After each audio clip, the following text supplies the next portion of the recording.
Cœur de patrimoine, Cédric Decoeur.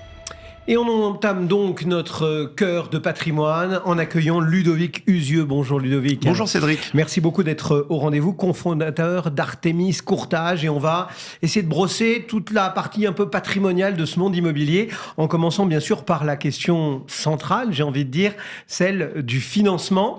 On avait observé au cours des mois passés, là, une petite respiration avec une baisse de taux, etc. Est-ce que c'est parti pour se poursuivre ? Est-ce que finalement, ce début 2025 confirme ? Et est-ce qu'on a une idée du taux cible qu'on peut espérer ? Il y avait effectivement en fin d'année 2024 un parfum de tout va mieux. D'abord parce que les banques revenaient les unes après les autres à la table des crédits. Et qu'aujourd'hui, je peux vous le confirmer, toutes les banques sont prêteuses, à peu près pour tous les profils et tous les projets, ce qui est une excellente nouvelle et qui n'est pas arrivé depuis plus de 2 ans. Donc c'est le premier bon point et bon signe. Et puis le second, c'est que c'est entamé au cours de l'année 2024, il y a à peu près une année, une baisse des taux qui avait progressé, je le rappelle brièvement, mais qui avait progressé de manière exceptionnelle, passant de 1% taux moyen à plus de 4% taux moyen en moins de 2 ans. On a perdu quasiment 1 point sur l'année 2024. On est dans une période où les taux sont stables. La période et la tendance est plutôt baissière. Il y a des petits événements exogènes qui dans les prochaines semaines peuvent stabiliser les taux plutôt que faire poursuivre la baisse. Mais en ce moment, on emprunte environ aux alentours de 3,30 en moyenne sur toutes les durées.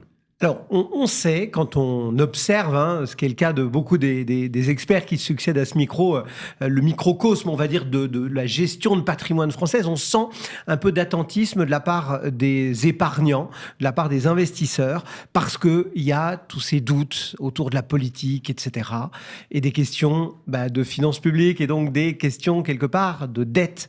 Est-ce que cette dette française, ça a un impact? On sait qu'il y a des questions macro derrière tout ça, qu'il y a des questions de banque centrale, etc. Est-ce que cette question de la dette française, elle a un impact finalement sur le financement immobilier ? Indirectement, oui, elle en a au même titre et au même égard que d'autres indices qu'on regarde évidemment quotidiennement ou quasi quotidiennement. Quand je disais que la tendance était baissière sur le long terme, c'est que la Banque centrale pratique des baisses de taux sur ses taux directeurs depuis maintenant l'été 2024, que la dernière baisse date du 12 décembre, que la prochaine réunion devrait, au conditionnel, engendrer une nouvelle baisse de ces taux directeurs. Donc la tendance, elle est clairement baissière.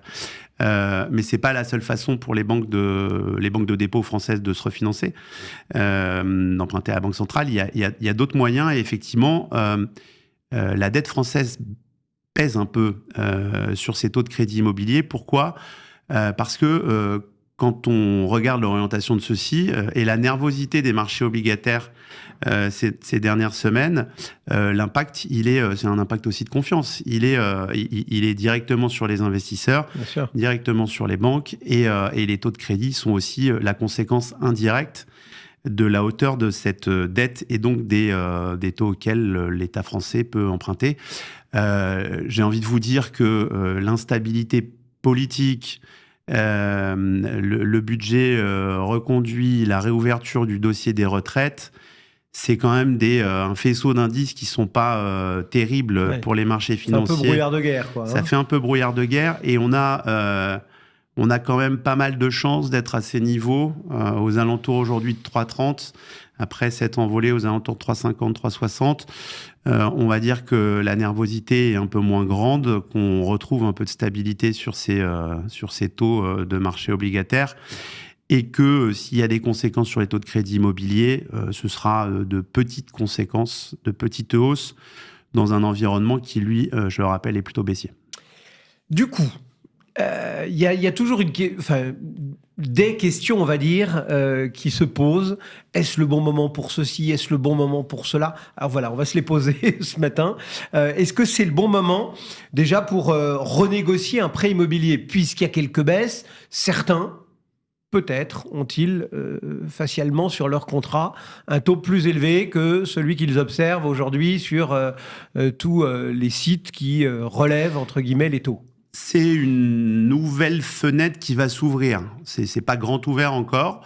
On commence à avoir des demandes de renseignements pour des renégociations de crédit, savoir si c'est le bon moment pour... Un peu ballon d'essai, quoi. C'est un peu ça. Voir si, C'est ça. On lance des lignes et puis on voit si on remonte quelque chose. Alors, c'est le cas, mais c'est le cas pour un petit stock de dossiers. Cette période où on s'est un peu envolé sur les taux et on a dépassé les 4% en moyenne, ça a duré finalement que 3 ou 4 mois, dans une période où les volumes de crédit n'étaient pas fous.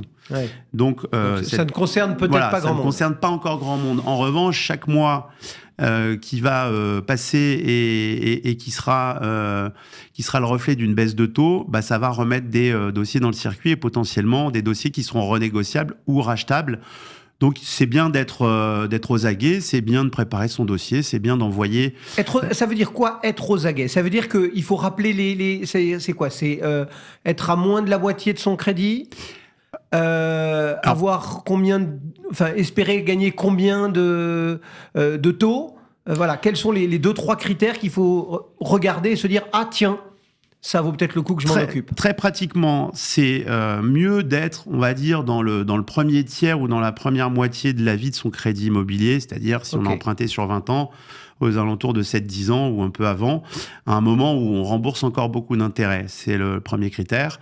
Le second critère, c'est qu'il faut observer une différence de taux entre le taux auquel vous avez souscrit votre crédit initialement et les taux du moment au minimum de 0,70.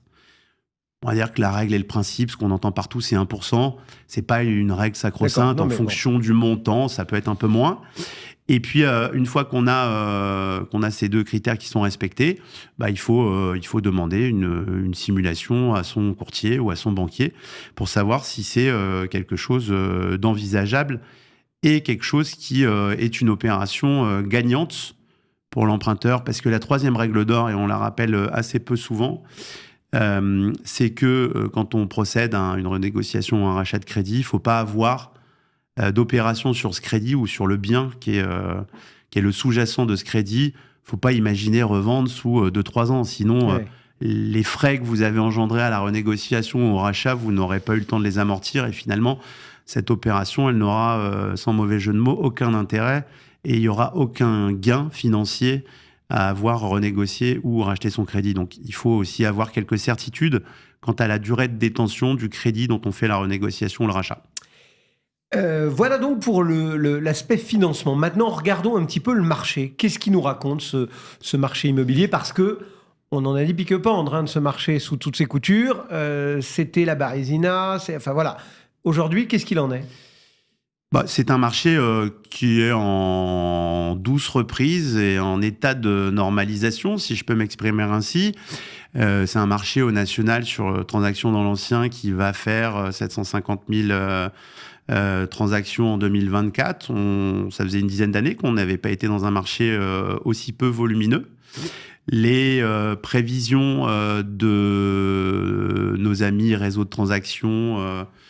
plus meilleures agences logées, etc., envisagent une année 2025, selon les acteurs, aux alentours de 900 000 transactions, donc ce qui représenterait une augmentation de pas loin de 20%. Une fois qu'on a dit ça, on s'aperçoit qu'en réalité, les banques, d'abord, sont à l'unisson de retour, et quand elles ont envie de prêter, c'est toujours plus simple. Il y a toujours, voilà, les règles HCSF sont interprétées avec moins de dureté, et au lieu d'avoir une banque qui est capable de prêter, on en a 8 ou 10. C'est toujours plus favorable, y compris dans ce marché de transaction. Après, c'est sur le marché de la transaction, sur l'ancien, on retrouve du dynamisme, et à l'intérieur des chiffres Artémis Courtage qu'on est en train d'analyser, c'est terminé puisqu'on est en pleine période de vœux et de conventions commerciales. On s'aperçoit d'abord que les 2 semestres en 2024 ont été très différents. Le premier a été vraiment compliqué, pendant que le second a été en net regain. Et même à l'intérieur de ces 2 semestres, le premier trimestre 2024 comparé au 4e trimestre 2024, c'est vraiment le jour et la nuit. Donc on est sur une période, une tendance qui est bien meilleure. Et si on on traverse l'année 2025 comme le dernier trimestre de l'année 2024, on sera probablement dans une belle année de reprise. Mais le marché ne fait que revenir à des niveaux qui sont des niveaux finalement anciens. On est assez loin des volumes qu'on a pu connaître ces dernières années. L'espèce de baromètre, c'est de se dire, est-ce qu'on est dans un marché d'acheteurs ou en clair, est-ce que ce sont les acheteurs ou les vendeurs qui sont les plus favorisés, on va dire, par la structure du marché? Autrement dit, formulé, pour reprendre la première formule que j'avais tout à l'heure, est-ce que c'est le moment d'acheter, le bon moment pour acheter un bien immobilier en ce moment? En tout cas, on s'aperçoit que les taux ont baissé et que les emprunteurs ont regagné un peu de pouvoir d'achat après cette énorme hausse, que c'est plus facile d'emprunter, que les barrières à l'emprunt sont moins nombreuses. Et puis on s'aperçoit aussi que dans les marchés tendus ou dans les métropoles, les négociations sur les prix sont plus faibles. On arrive aussi sur un marché de prix qui redevient stagnant, voire même un peu nerveux. Alors, c'est pas encore le cas de toute la France, évidemment, mais sur certaines villes ou certaines régions, par Île-de-France, qui avait été quand même un petit peu chahutée pendant ces 2 dernières années, reprend des couleurs. Et on s'aperçoit que c'est finalement, pour un projet de résidence principale, en tout cas, c'est plutôt une bonne fenêtre. Les négociations, elles sont moins profondes, les conditions d'emprunt sont meilleures. Finalement, on a des opérations qui se font à de meilleures conditions, avec un meilleur pouvoir d'achat qu'il y a une année.